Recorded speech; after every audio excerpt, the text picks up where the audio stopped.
जेव्हा देव तुमच्या घरात वास करतो त्यावेळेस हे 11 संकेत मिळतात. ज्या घरात रोज पूजापाठ केला जातो, मनोभावे भक्ती केली जाते, अशा घरात भगवंतांचा वास नेहमी असतो. जिथे माता लक्ष्मी पूजली जाते त्या घरात देखील लक्ष्मीचा वास असतो. आपल्या घरात साक्षात ईश्वर म्हणजे देव वास करतो हे आपल्याला कसे ओळखता येईल? त्यासाठी या व्हिडिओमध्ये 11 शुभ संकेत सांगितले आहेत, ज्यामुळे तुम्हाला कळेल की देव आपल्या घरात वास करतो. 1. देव आपल्याला पहिला संकेत देतो ते म्हणजे जर तुम्हाला झोपेमध्ये सकाळी ब्रह्ममुहूर्तावर जाग येते, म्हणजे 3 ते 5 मधला काळ. या काळात तुम्हाला रोजच आपोआप जाग येते.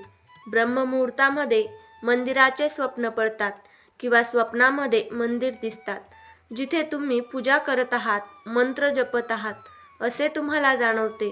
तसेच झोपेमध्ये मंत्र उच्चारण्याचा आवाज, शंखांचा, मंदिराच्या घंटांचा आवाज येतो किंवा कोणी तुम्हाला मंत्र जप म्हणत असल्यासारखे जाणवते. त्यावेळेस देखील दैवी शक्ती आपल्या घरात असू शकते. 2. जेव्हा तुम्ही अंघोळ करून बाहेर पडतात त्यावेळेस तुम्हाला एक वेगळाच सुगंध येतो, जो की तुमच्या व्यतिरिक्त घरातील कोणालाच येत नाही. असा सुगंध असतो जसे की सुगंधित फुलांसारखा, अगरबत्तीचा किंवा धूपसारखा. तुम्ही म्हणाल, आपल्या घरात अगरबत्ती लावलेली असेल तर आपल्याला त्याचा सुगंध तर येईलच.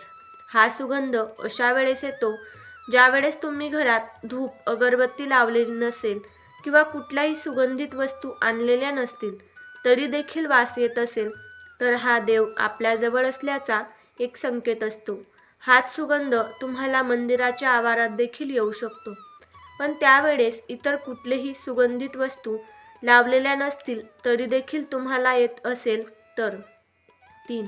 ज्या वेळेस तुम्ही पूजा करत असाल किंवा पूजेला बसत असाल त्यावेळेसच दारासमोर एखादा प्राणी जसे की कुत्रा, मांजर किंवा एखादा भिक्षुक साधू येत असेल आणि जर आठवड्यातून 3-4 वेळा किंवा दररोज येत असेल तर याचा अर्थ असा आहे, देव तुमच्या घरात येण्यासाठी दार उघडण्याचा संकेत तुम्हाला देत आहे. कारण प्राणी म्हटलं तर जर गाय येत असेल तर गाय देखील माताच आहे, तिच्यात 33 कोटी देव विराजमान आहेत. आणि कुत्रा येत असेल तर कुत्रा देखील भैरवनाथांचे प्रतीक आहे. आणि भिक्षुक येत असतील तर कदाचित ते सुद्धा कोणत्या ना कोणत्या देवाच्या रूपानेच येत असतील. आपण त्यांना खाली हाताने कधीच परत पाठवू नये. जर भुकेले असतील तर खायला दिले पाहिजे आणि योग्य तो आदर, मानसन्मान दिला पाहिजे. आपल्याकडून शक्य होईल किंवा आपल्या परीने थोडेसे का होईना अन्नधान्य द्यावे, जेणेकरून त्यांचे मन संतुष्ट होईल. खोट्या साधूची ओळख म्हणजे ते फक्त पैसे मागतात. ते म्हणजे देव किंवा खरे साधू संत नाहीत. ज्यांना तुम्ही जे दिले ते स्वीकारतात तेच खरे साधू असतात. यावरून तुम्ही खऱ्या साधूची म्हणजेच परमात्म्याची ओळख करू शकता. 4. जर तुम्हाला रात्री झोपताना म्हणजे झोपेमध्ये असताना वारंवार स्वप्न पडतात, स्वप्नामध्ये देवाचे मंदिर, देवाची मूर्ती, प्रतिमा किंवा वेगवेगळे देवांचे रूप दिसत असतील तर याचा अर्थ असा होतो की तुम्हाला देवाचा आशीर्वाद मिळाला आहे. देव तुमच्या आयुष्यात येऊ इच्छितो, तुमच्या घरात येऊ इच्छितो. 5. काही वेळा आपण एखादी गोष्ट घेण्यासाठी पुढे जातो, पण ते घेताना आपल्या मनात त्याबद्दल काहीतरी शंका निर्माण होतात. सर्व व्यवस्थित असतं तरी देखील असं काहीतरी घडतं जे आपल्याला निर्णय घेण्यापासून थांबवतं. याचाच अर्थ असा आहे की आपल्याला कोणत्या तरी दैवी शक्तीचा आशीर्वाद आहे. त्यामुळे आपण जिथे चुकीचं घडणार असेल त्याआधीच देव आपल्याला मदत करतो. 6. ज्यांना देवाचा आशीर्वाद मिळतो, मग तो गरीब असो किंवा श्रीमंत, त्यांना सगळीकडे आदर मिळतो. जर आपल्याला कमी मेहनत करून देखील चांगले यश मिळत असेल तर ते देवाच्या कृपेचे लक्षण आहे. देव प्रत्येक संकटातून त्यांचं रक्षण करतो. देव त्यांच्यावर सदैव प्रसन्न राहतो. 7. अशा लोकांवर देखील देव खूप प्रसन्न असतो, जी लोक प्रत्येक परिस्थितीत आनंदी राहतात.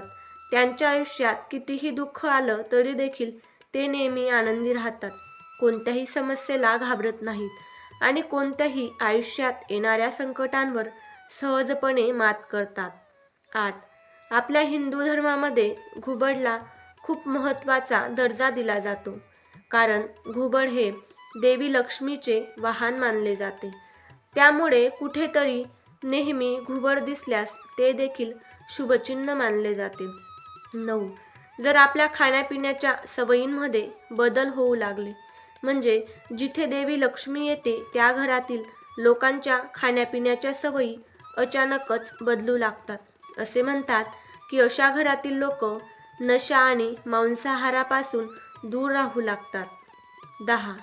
सकाळी सकाळी तुम्हाला जर शंख वाजल्याचा आवाज येत असेल तर हे देखील अतिशय शुभ लक्षण मानले जाते, कारण पूजेच्या प्रत्येक ठिकाणी शंखाला खूप महत्त्व आहे.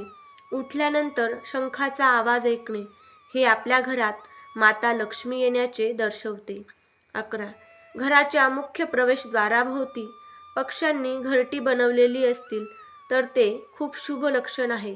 आपली पूजा यशस्वी झाल्याचा हा पुरावा आहे. पक्ष्यांना आणि त्यांच्या पिल्लांना चुकूनही त्रास देऊ नये. त्याऐवजी त्यांच्यासाठी अन्न आणि पाणी ठेवावे. पूजा करताना आपण इतके भावुक झालो की डोळ्यातून अश्रू वाहू लागतात. हे एक लक्षण असते की देवाने आपल्या हृदयाचे रडणे ऐकले आहे. 12. सलग 3 दिवस घरातून बाहेर निघताना निळकंठ पक्षी दिसला तेव्हा समजून जायचे की देवाने आपले गाऱ्हाणे ऐकले आहे आणि आपली सर्वात मोठी इच्छा लवकरच पूर्ण होणार आहे, कारण निळकंठ पक्षाचे दर्शन हे महादेवाच्या आशीर्वादाचेच लक्षण आहे. 13. जर एखाद्या दिवशी आपल्या घरासमोर पांढरी गाय आली आणि तिच्या वासराला दूध पाजू लागली तर ते देखील आपल्यावर देवी देवतांच्या कृपेचे स्पष्ट लक्षण आहे. हे आपल्याला सांगते की आपली प्रार्थना यशस्वी होत आहे आणि आपल्या आयुष्यातील सर्व समस्या दूर होणार आहेत. देव आपले संकट आणि वाईट दिवस लवकरच संपवणार आहेत. 14. जर तुम्ही सकाळच्या पूजेनंतर घराबाहेर गेलात आणि जर तुम्हाला माकडांचा समूह दिसला तर तुमची उपासना सफल होणार आहे. हे सांगते देव तुमच्यावर दयाळू आहे. त्या माकडांना खायला देण्याचा प्रयत्न करा. 15. पूजेच्या वेळी घरात पाहुणे येणे हे देखील देवाच्या आशीर्वादाची लक्षणं आहेत. जर पाहुणे भेटवस्तू घेऊन आले तर हे स्पष्ट लक्षण आहे की देवाने आपली पूजा स्वीकारली. पूजेच्या वेळी लावलेल्या दिव्याची ज्योत अचानक वेगाने पेटू लागली तर समजून घ्या की तुमची पूजा यशस्वी होणार आहे आणि देवाच्या कृपेने तुमचे दुःखाचे दिवस लवकरच निघून जातील. 16. देवाची भक्ती मनापासून केली किंवा देवावर मनापासून श्रद्धा ठेवली, दररोज नित्यनियमाने पूजापाठ केला, चांगले आचरण ठेवले, चांगले कर्म केले तर देव आपल्या आयुष्यात येतोच. आपल्या प्रत्येक संकटात आपली साथ देतो, आपल्या घरात वास करतो. देवाला मिळवण्यासाठी खूप काही करावे लागत नाही, फक्त मनापासून श्रद्धा जपावी लागते.